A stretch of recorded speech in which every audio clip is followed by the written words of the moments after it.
Buenas, buenas, ¿cómo están? Vamos a hablar sobre Spinoza, este gran filósofo del siglo XVII, un hombre muy controversial para su época, pero que luego fue escuchado, pero pasaron muchos años para que fuera escuchado Spinoza. Spinoza porque me encanta, porque es un filósofo que me enseña a ir dentro de mí, a entenderme a mí misma. Me enseña a poder gestionar mis pasiones, mis apetitos, ¿sí? A poder saber cómo esto influye en mi vida y cómo así me hace tomar decisiones que muchas veces son inconscientes. Pero también Spinoza nos habla de Dios y cómo nosotros podemos vivir a Dios, ¿en dónde? En la naturaleza, en la esencia misma de la vida, en el todo, ¿sí? No es un Dios como nos lo pintó la Iglesia Católica, cristiana. Él era judío cristiano y para él fue muy duro esa época porque Dios en ese entonces no era el Dios que él pues amaba, ¿no? Porque el Dios judío-cristiano era un Dios castigador, un Dios fuerte, ¿sí? Que si tú no seguías la ley, si tú no seguías lo que ellos decían de los dogmas, tú eras un mal ser, tú eras maldito, ¿sí? Y a él precisamente lo excomulgaron de la comunidad judía y fue maltratado y a él no le importó. Él fue un hombre muy sabio y también muy desprendido. Él ni siquiera aceptó la herencia de sus padres. Sus padres eran muy ricos, eran judíos muy ricos. Y él ni siquiera aceptó las empresas, ni el dinero, ni nada para seguir su filosofía. Y eso también me encanta de él. Esa forma de ser tan valiente, esa forma de salir adelante, pase lo que pase, digan lo que digan, porque tenía una convicción muy grande en él. Y sabía que esto iba a ser una ayuda para los demás, ¿sí? Más adelante, porque él tenía que descubrir dentro de la Biblia cómo fue escrita. ¿Cómo fue esta Biblia escrita? ¿Bajo qué términos? ¿Bajo quiénes? ¿Sí? Y todo esto ayudó también para que precisamente él pudiera descubrir muchas cosas. Y eso es lo que nosotros vemos y estudiamos con el Tratado Teológico Político, que lo vemos en el Club de Lectura. Buenas tardes, Yolmari, ¿cómo estás? Entonces vamos a seguir con las pasiones y les quiero comentar esto de las emociones para que sigamos en la continuación de los lives de este tema. Las emociones operan en marcos distintos, ¿sí? Procesamos la presencia de un objeto y la conexión con el pasado. Siempre las emociones van por la presencia de un objeto y la conexión que tenemos del pasado con ese objeto.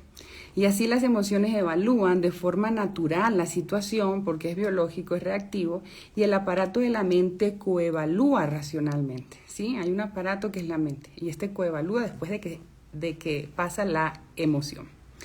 Evaluamos las emociones según nuestras experiencias individuales, ¿sí? Entonces tenemos experiencias individuales y nosotros evaluamos según lo que hemos vivido, ¿sí? Y eso está en nuestros recuerdos también. ¿Okay? Y unas evocan reacciones fuertes y otras débiles, y en el intermedio muchas más. Cuando te enfrentas a situaciones, tu dispositivo del ajustador reflejan un juicio por parte del yo del organismo. Tú tienes un yo del organismo y tú expresas un juicio, y pueden resultar de un intento de modificar y suprimir las emociones. Entonces lo mejor es gestionarlas, controlarlas, también puedes decir, porque muchas veces si tú las suprimes, entonces estás tragando, ¿sí? Y eso te genera luego resentimiento, te genera prejuicios, te genera juicio. Entonces lo mejor es eso. La comprensión consciente del contexto y el conocimiento de las consecuencias futuras de nuestro propio comportamiento. Entonces tú tienes que pensar, ¿verdad?, en el contexto y el conocimiento que te ha hecho sentir algo, para que tú no caigas en ese error de siempre, ¿sí? Siempre evalúa el contexto, ¿sí? Y cómo tú te has comportado, para que tú no caigas en eso otra vez, ¿sí? Es muy importante saber, y aquí hay algo clave, ¿sí? Porque así nosotros podemos suprimir la expresión natural de la emoción, ¿sí?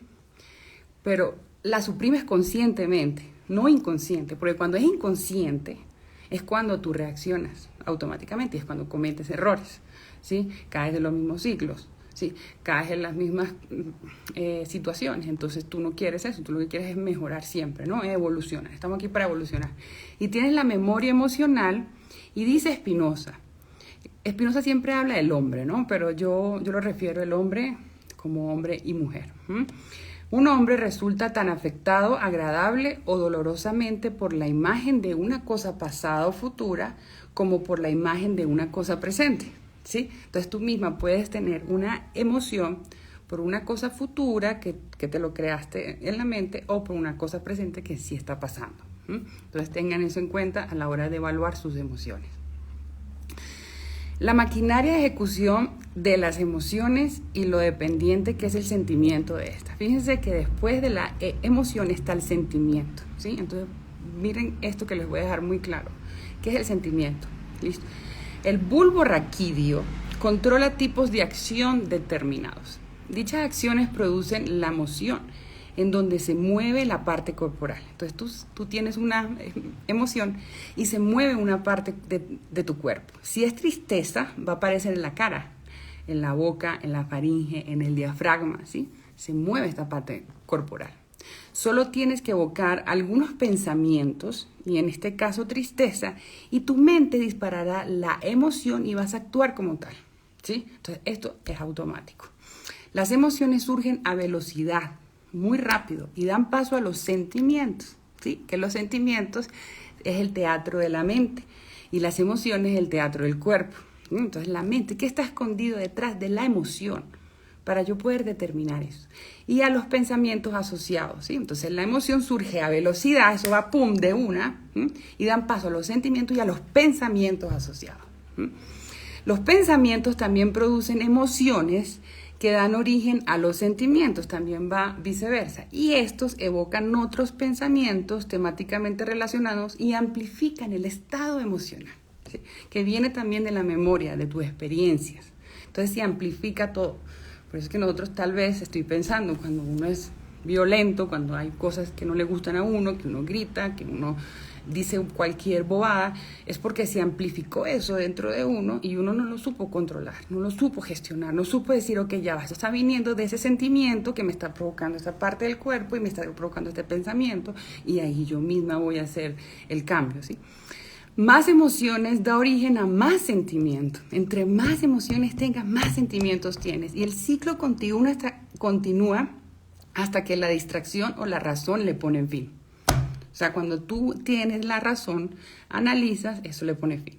También emociones no motivadas psicológicamente, que están ahí, pero no hay ningún motivo externo que te la haya provocado y representan... no motivadas y representadas tienen el poder de causar sentimientos. Imagínate, emociones que tú ni siquiera sabes, ¿sí? Provocan sentimientos y pensamientos. Y las expresiones evocan sentimientos y los tipos de pensamiento que se han aprendido como adecuados a aquellas expresiones emocionales. Entonces tú has aprendido durante tu historia experiencias, todo, y has hecho este provoque, ¿no? Te has provocado internamente. Y cuando se despliega la emoción tristeza, enseguida siguen sentimientos de tristeza. Se debe al aprendizaje asociativo que conecta las emociones con los pensamientos y viceversa. Entonces, todo por asociación. Así funciona la maquinaria de las emociones y los sentimientos. Entonces, tenemos conciencia de humores y sensaciones. No encontramos su causa, muchas veces. Nos sentimos de repente con alegría, tristes o inquietos, pero no sabemos la razón. Desencadenan la emoción y luego el sentimiento. A veces nos damos cuenta de su origen y otras no. Y los sentimientos abren la puerta de control de las emociones automatizadas. Y se desconoce el problema que intentas resolver. Entonces las emociones, los apetitos, que son esos deseos, esos instintos, esas motivaciones, y las reacciones tienen lugar en el teatro del cuerpo. Todo eso pasa en el cuerpo. Bajo la guía de un cerebro congénitamente sabio, diseñado para la evolución, para ayudar a gestionarlos. Entonces el cerebro está sabio para gestionarte ante la supervivencia, pero la supervivencia genera estrés. Entonces por eso es automático, pero para eso tenemos la razón. Entonces Spinoza intuye Y por eso enseña a él la sabiduría neurológica congénita y comprendió la intuición en conatos. Y la idea, ustedes saben que conatos, ya les había dicho, que es la preservación del ser. Todo organismo desea preservar su ser. ¿Listo? La idea de que por fuerza todos los seres vivos tratan de preservarse. Ese es el conatos. ¿Y yo por qué? Por bienestar. Y sin conocimiento consciente de empeño y sin haber decidido como individuos emprender nada. ¿Sí? Ahora, la maquinaria cerebral. ¿Cómo funciona esta maquinaria cerebral? Primero, se produce la maquinaria para producir reacciones ante un objeto o acontecimiento, ¿sí? Dirigidas al objeto o las circunstancias, ¿ok? Entonces, la maquinaria de la emoción. Entonces, tú produces reacciones ante un objeto o acontecimiento, lo diriges al objeto y a las circunstancias y esto genera una emoción. Segundo, vino la maquinaria para producir un mapa cerebral y después una imagen mental y una idea para las reacciones y estado resultante del organismo, que es la maquinaria del sentimiento. Entonces vino un mapa mental, sí, cerebral, y después la imagen, que es una idea, para las reacciones y estado resultante del organismo, que esa es la maquinaria del sentimiento. Y luego el primer dispositivo, la emoción, permitió a los organismos responder de forma efectiva, claro, porque estaban en supervivencia, ¿sí? Pero no creativa, a una serie de circunstancias favorables o amenazadoras para la vida. Todo esto es intuitivo, todo esto es va automático. Circunstancias buenas para la vida o malas para la vida, resultados buenos o malos para la vida. El segundo dispositivo, los sentimientos, ¿sí? Introdujo una alerta mental, una alerta para las circunstancias buenas o malas y prolongó el impacto de las emociones al afectar siempre la atención y la memoria. Claro, porque tú estás atento, tienes la memoria, entonces las emociones impactan, ¿sí? Y los sentimientos. Y luego, en una combinación con los recuerdos pasados, la imaginación y el razonamiento, los sentimientos condujeron a la aparición de la previsión y la posibilidad de crear respuestas nuevas no estereotipadas.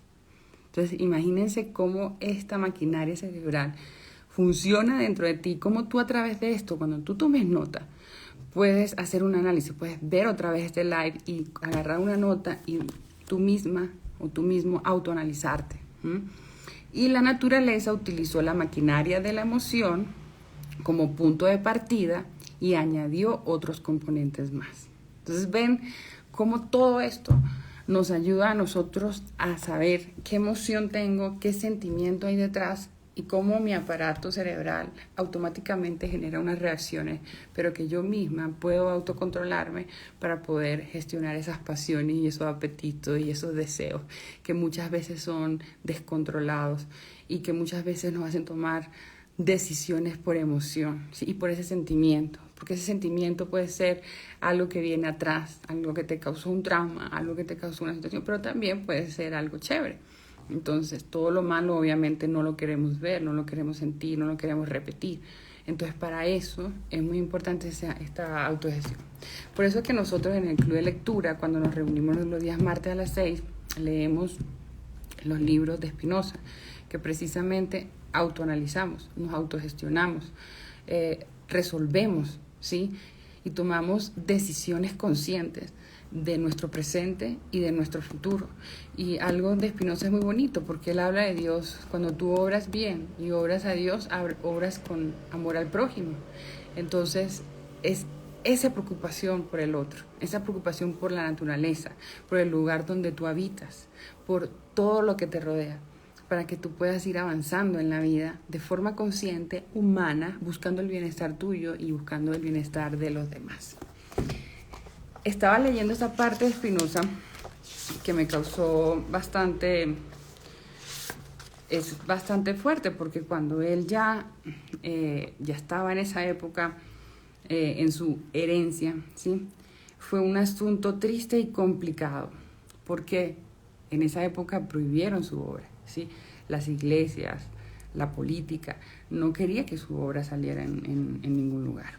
Entonces dejó a un amigo que se llama Rivers, ¿sí? Que es su amigo y editor en Ámsterdam, instrucciones para la disposición de sus manuscritos. Y él Rivers fue absolutamente leal, valiente y muy listo. Y Spinoza muere en los días de febrero de 1677. Pero a finales del mismo año se imprimió un libro titulado Ópera Póstuma, del que la ética constituía la parte central del volumen. Y en 1678 empezaron a aparecer traducciones holandesas y francesas. Y Rivers y el grupo de amigos de Spinoza tuvieron que enfrentarse al ultraje más violento contra las ideas de Spinoza. Se esperaba la condena de los judíos, del Vaticano y los calvinistas, pero la reacción fue más allá. Las autoridades holandesas fueron las primeras en prohibir el libro y después lo hicieron otros países europeos, entre ellos Holanda. Y así, publicar o vender el libro era una ofensa y siguió siéndolo mientras hubo curiosidad por él.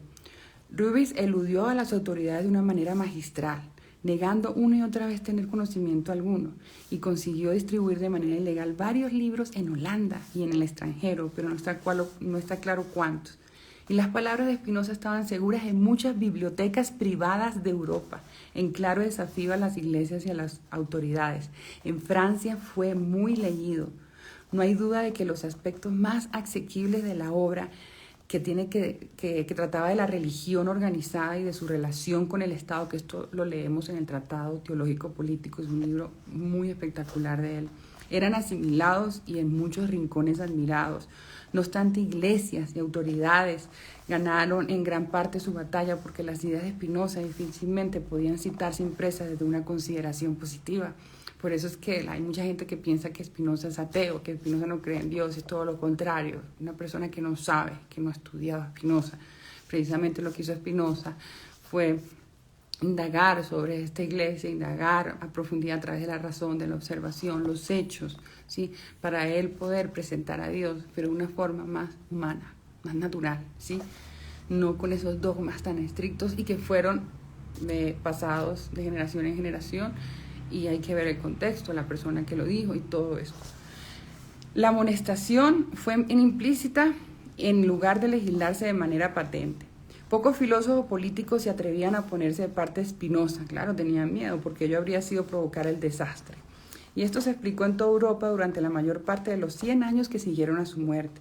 Por el contrario, las referencias negativas eran bien recibidas y abundantes.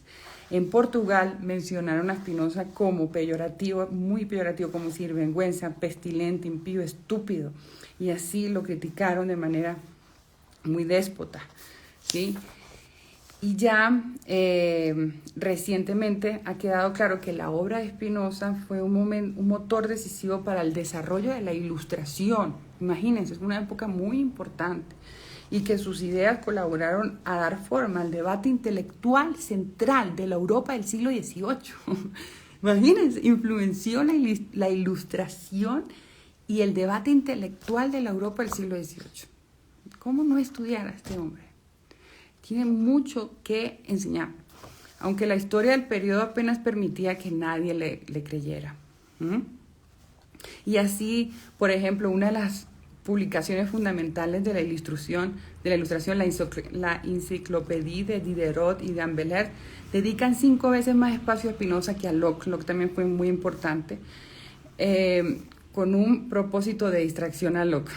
Israel también señala que en el Gross Universal Lexicon de Jonathan Henry Stadler, la más extensa enciclopedia del siglo XVIII, las entradas relativas a Spinoza y espinosismo son más extensas que la modesta entrada de Locke. Lamentablemente, pocos filósofos de mente sensata, jóvenes o viejos, rindieron un homenaje público a Spinoza y muchos menos asumieron el papel de discípulos o continuadores. Entonces, ven la importancia de estudiar a Spinoza y de ustedes poder compartir con nosotros en el club de lectura, que quisiera que participaran, que vieran de qué trata. Pueden ir al enlace de mi perfil, conocer de qué trata.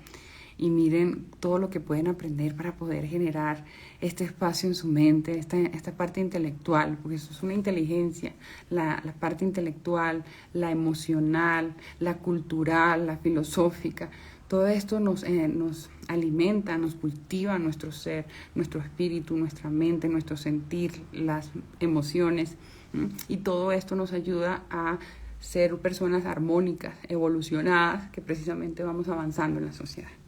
Entonces, sabes que soy Vanessa Cárdenas, soy mentora del ser y maestra espiritual. He creado un método que se llama Vivo para Ser Libre. Es un método maravilloso para ayudarte a manifestar tu proyecto de vida, empezando por el autoconocimiento, que sepas cuál es tu misión, tu propósito, te puedas autogestionar, puedas controlar tus emociones, aprendas a manifestar todo lo que tú quieras, seas esa persona que tú anhelas desde tu esencia, te alimentes incluso consciente, porque también te enseño a comer consciente, de ahí que emprendas un proyecto de vida y lleves a la práctica técnicas muy importantes para reprogramar tu subconsciente a diario, meditar, visualizar, todo esto en un proceso, un paso a paso muy bonito para tú poder evolucionar. Ay, gracias, Bella, gracias por estar y por escuchar. Y todo este proceso es hermoso porque te enseña a hacer tu proyecto de vida y a darle forma y a fortalecerte el club de lectura, la parte espiritual. Entonces, si gustas que te ayude, ingresa al enlace y me contactas o por mensaje. Te mando un fuerte abrazo, gracias por estar y besos. Espero que te haya gustado.